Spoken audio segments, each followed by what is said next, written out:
What do most people in business need? More money and more time.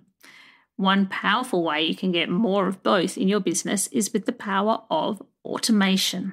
So if you want more time and more money in your life, this is for you. In this episode, I interview the queen of automation, Alex O'Neill. Welcome to Magnetic Pod. If you are looking to attract your soul clients while doing the work you love, this show is for you. Hi, I'm Olivia D'Souza. I'm a podcast manager and content repurposing specialist. The Magnetic Pod Show is about attracting your soul pod of clients through podcasting. It will also include things that can be applied to other areas of your marketing strategy too. Hit subscribe to join me in calling in the people we are here to help. Let's make a massive impact. I am here and I'm ready to be brave. Cannot miss me, I'll stand on every stage. I'm available.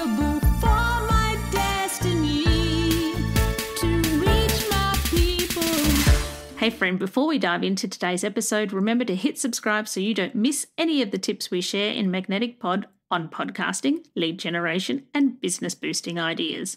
And remember, if you have or you're thinking about starting a podcast, head over to my website at livymusicmedia.com/freebies. I have loads and loads of free resources and templates that will help you get started. The link is in my show notes. Now, here's your show. Hello, Alex. Hi. Welcome to Magnetic Pod. Okay, so I will introduce you.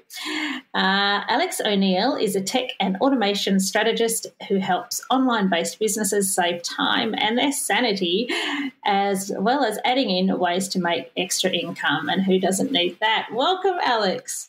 Thank you, and thank you for having me here. I feel privileged. Such a pleasure. Okay, so tell me, how did you get to be doing what you're doing now? It's been a journey, I'm not going to lie. It's been a very long journey. I actually started at 14 years old and I wanted to be a computer science and a business studies teacher for 11 to 16-year-olds. Wow. So that's where I started.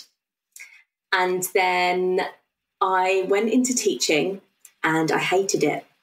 Not the teaching, not the students, but the politics of being in a classroom and being a teacher just didn't pass the vibe check, shall we say. It really didn't pass the vibe check.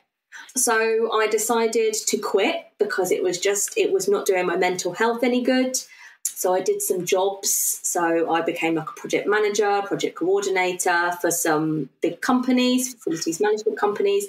And a lot of their subcontractors were going, I wish I had someone like you that could help me set up this system. I wish I had someone like you that could help me with this. I wish I had someone like you that could help me with that.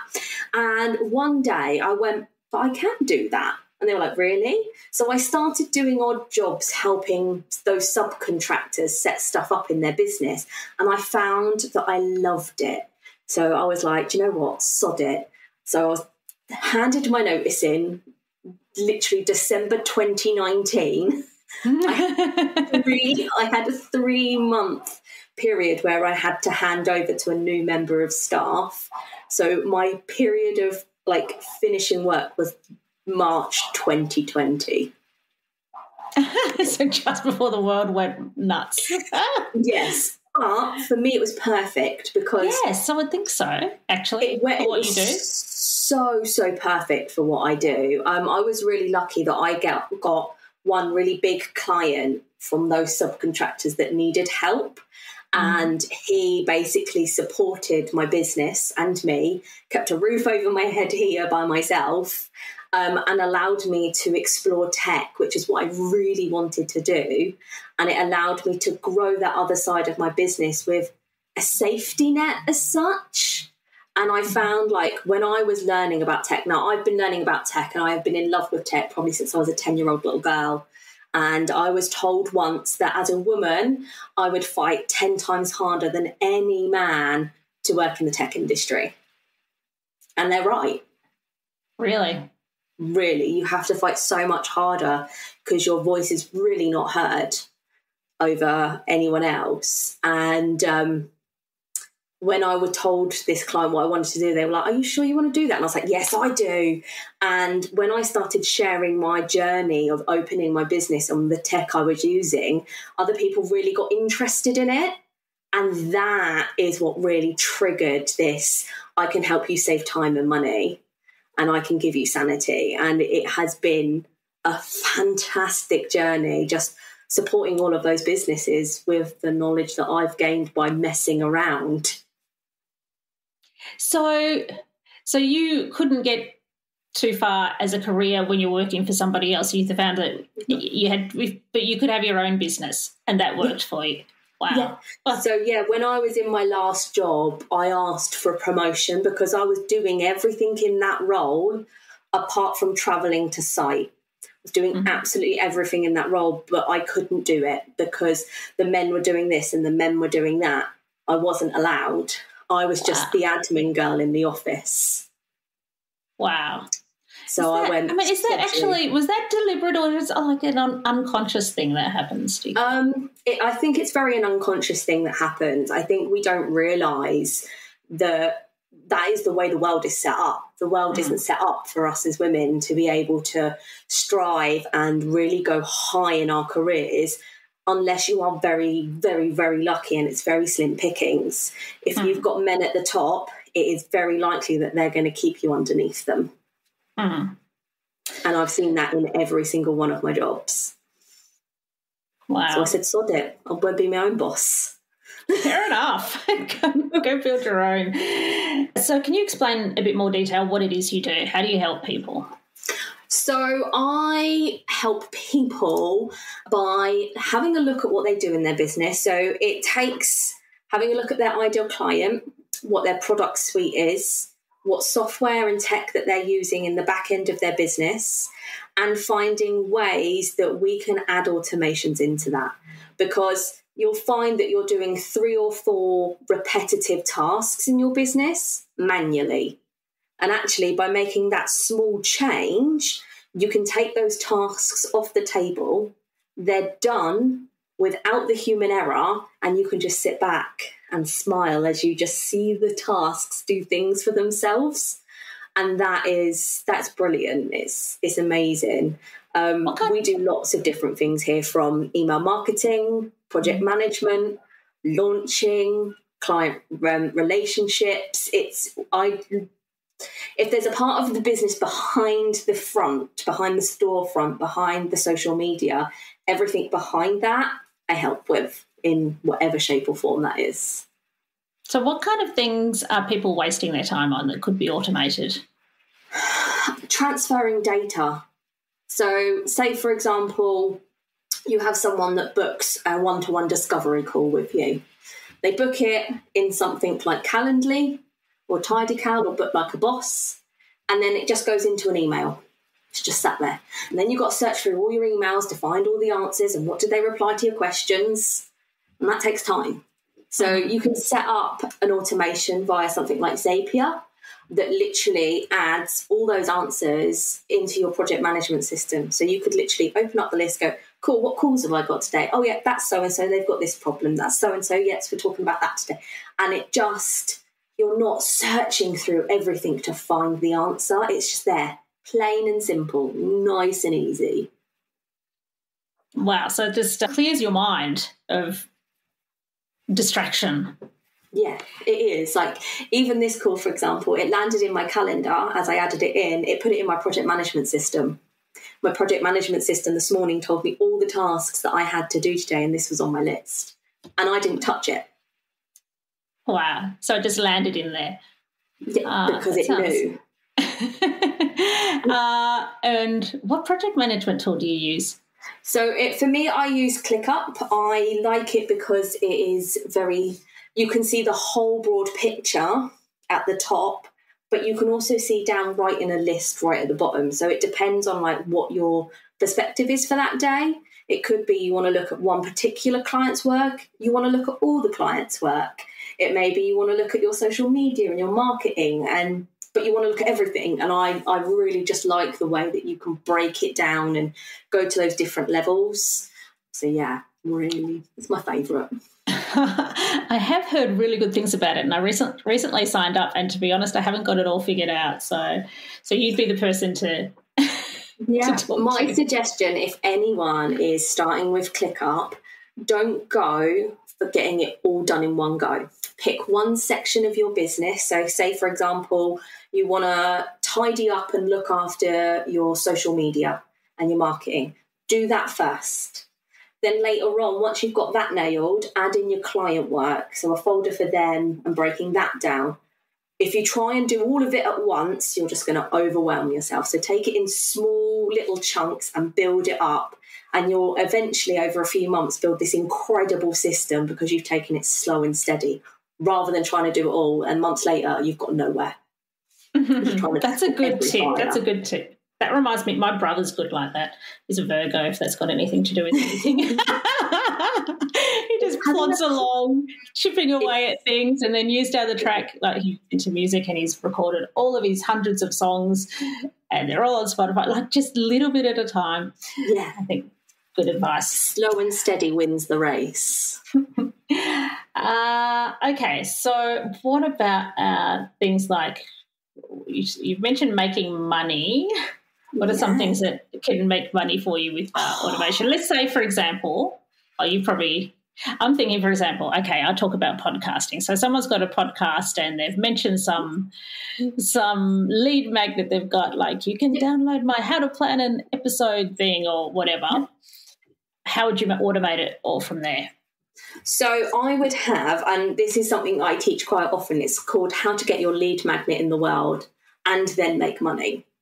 So obviously you set up your initial lead magnet, you've got your landing page with your form, they enter their details in the form, they land in your email marketing automation, and you give them over what it is that you've said you're going to give them as your lead magnet, whether that's a mini course, a download, whatever that is.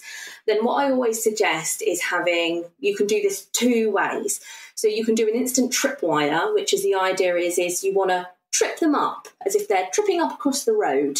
You want to instantly trip them up. What you can do is in that thank you can already have a paid product in there. Now, it might be a really small £10 thing that, say you've done a masterclass before and you just give access to that masterclass, which you've already pre-recorded, you've already done all the hard work, for a tenner. Mm-hmm. You sell it for a tenner, and if you have 30 people going through that lead magnet and 3 of them decide to pick it up, that's an extra 30 quid on that run of that lead magnet. So that's one way. So that's a tripwire straight over. You can then also add a tripwire into your automation sequence. So I always suggest when you're doing a lead magnet, you have your delivery, you have a survey to see how they're doing, how they're finding that lead magnet. Also gives you feedback to make improvements on your lead magnet, which is always very handy. And then an email after it, like, if you've learned from this, I can also help you with. And again, that's another space that you can create another page for them to go and buy something else. And everyone knows if they're going for a lead magnet, at some point they're going to be sold to. Another way you could do it is you could also then send them into a full-blown upsell funnel. So that's going to be closer to more of like your mini course, which you're probably looking at like 3 figures, like your 200, 300, 400, 500 pound course. But in between your lead magnet and that course, you're going to want more of a nurture sequence. So they get to know a bit about your business, why they should work with you, a previous testimonial of someone that's done that course at the end and how it's helped them with those pain points. And you want to nurture them into that upsell. So a tripwire is nice and quick. It's a quick trip. Whereas an upsell it's you're selling to them on an upward path. So you're going up to them to get them to purchase from you. Okay, so it depends on taking them on the journey up. Yeah, up to the sale. And I guess, or if you had something that you were selling that you know that something else makes sense that they could get as an extra bonus and that kind of thing, you could automate that too. Is there any particular platforms that are better for all of this? I think there isn't really. I think all of them are great in their own ways, and I think it also really depends on your setup. I've worked with about 50 different businesses now, and not one setup has ever been identical. Not one of them. They've all got a different platform that they're using in a different way. So it's really about understanding what you've got in your arsenal to be able to use. A lot of like learning management platforms.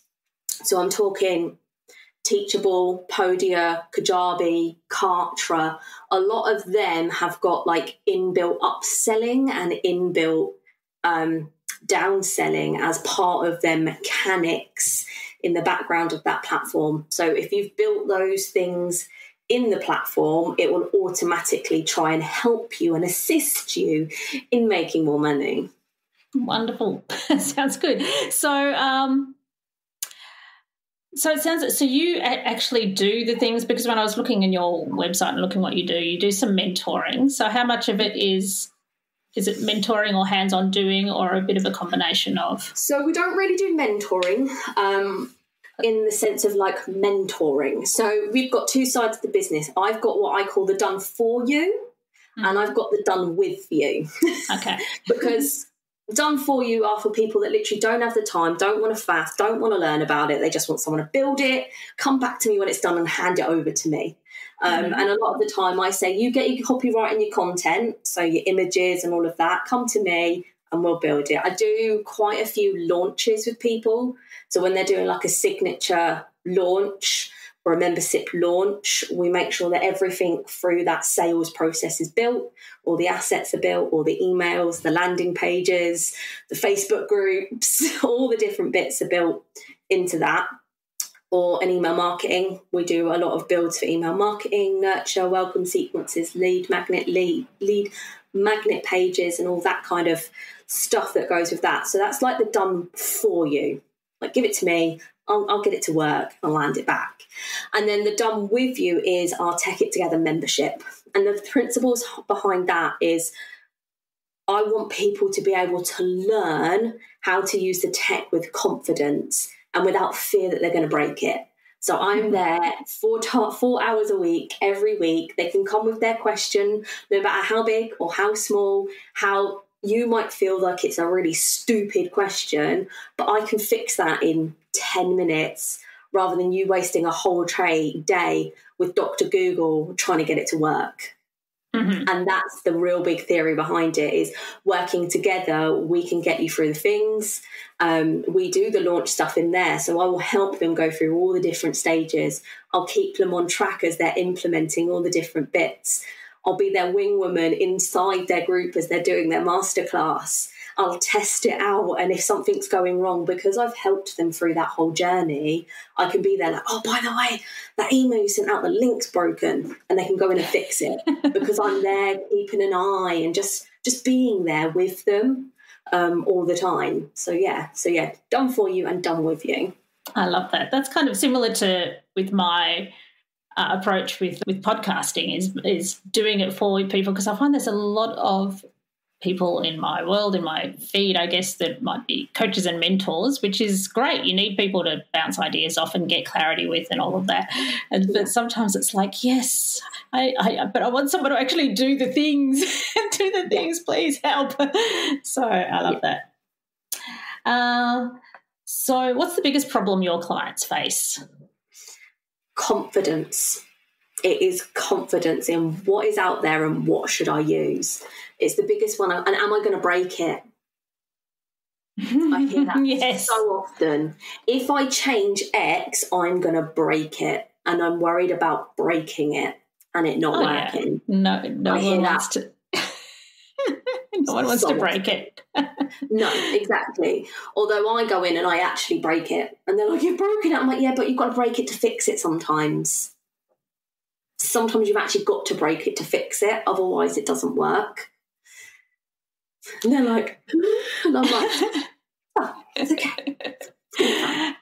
I was also thinking, before I asked you about making money from automation, and your eyes lit up, and then I asked a question about, I gave the example of a lead magnet, but I was just wondering, going back to your eyes lighting up, was there anything else that you wanted to say that we might have missed because I took you to that?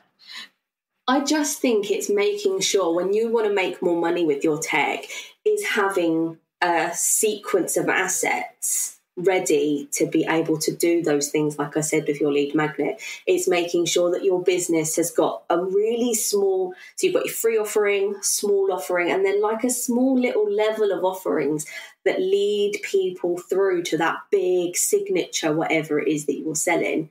Because I find so many people want to make money, but they've only got this big £900 course. But where are people going in the middle? They're going from 0 to 100. Whereas if you've got those tiny little things in the middle that you've created, and it might be, we've done a couple in the Tech It Together membership, like they've got something that they've created to use for themselves, and I've gone, make it a template, sell it for a tenner. And they've come back a week later and they've sold £100 they've sold 10 of them and made £100 in a week. Because they've taken a template that they use and they've just sold it.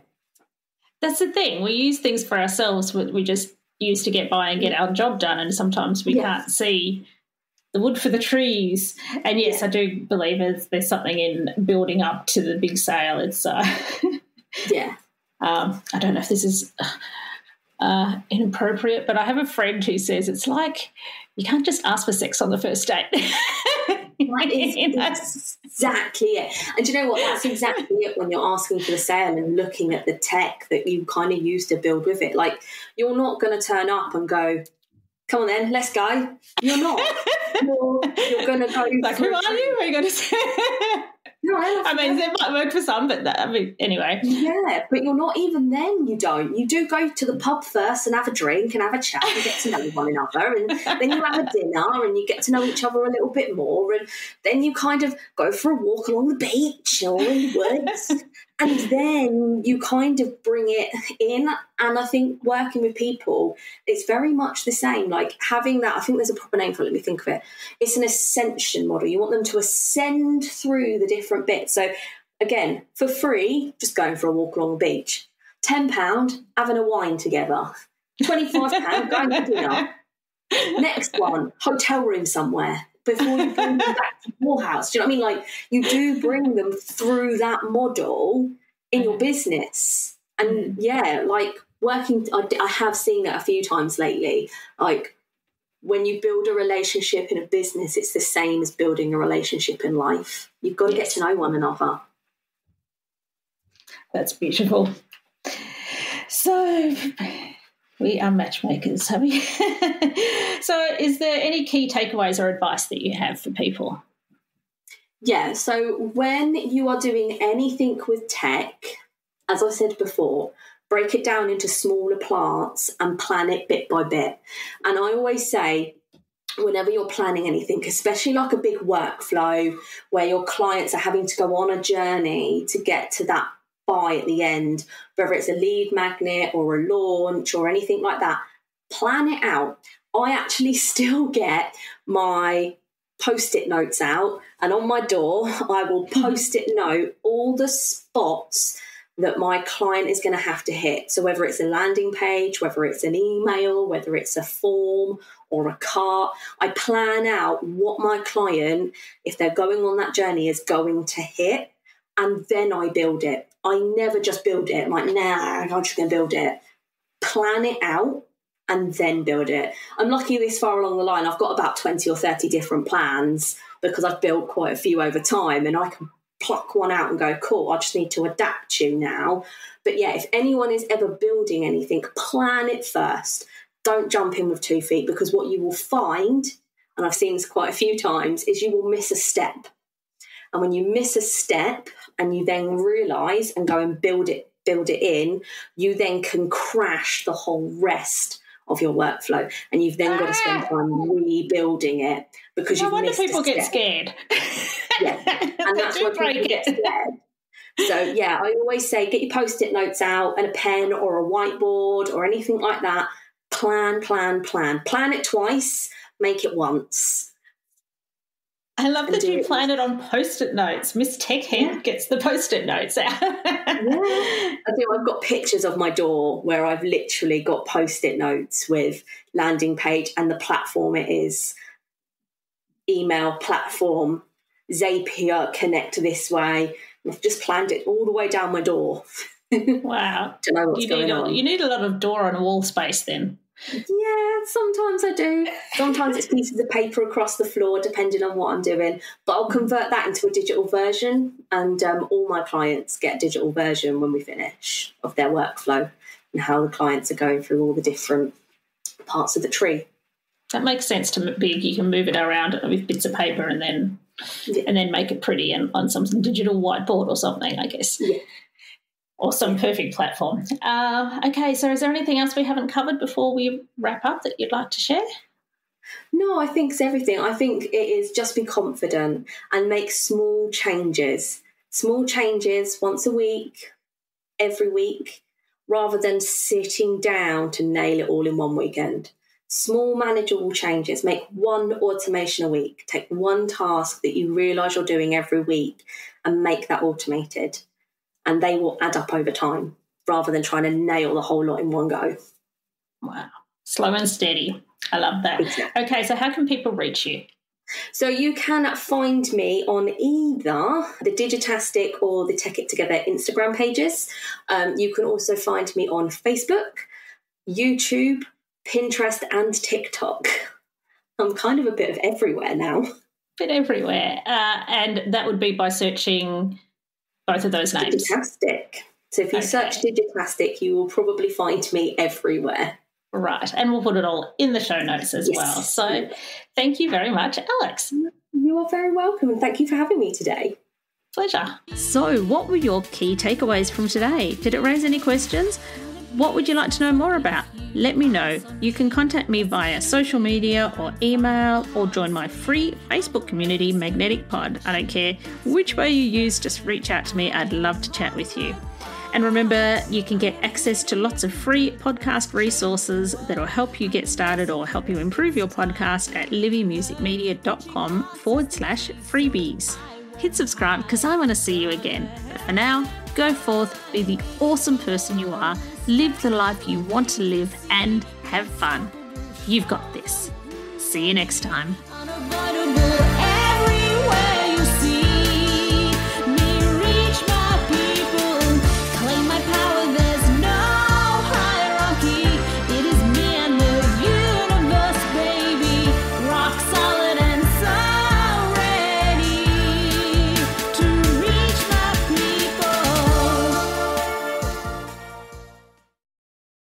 Hello, it's Livy here. Have you ever wondered about what the key elements are that make a podcast truly stand out? Or maybe you're thinking about starting your own special podcast and feel a bit overwhelmed and don't know where to start. Well, I have something for you.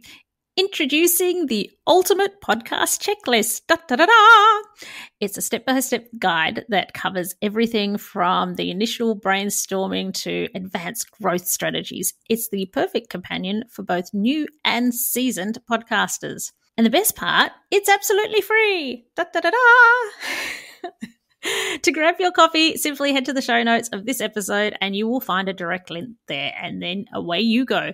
Remember, every podcast started with that initial spark and the right resource, so let the Ultimate Podcasting Checklist be yours.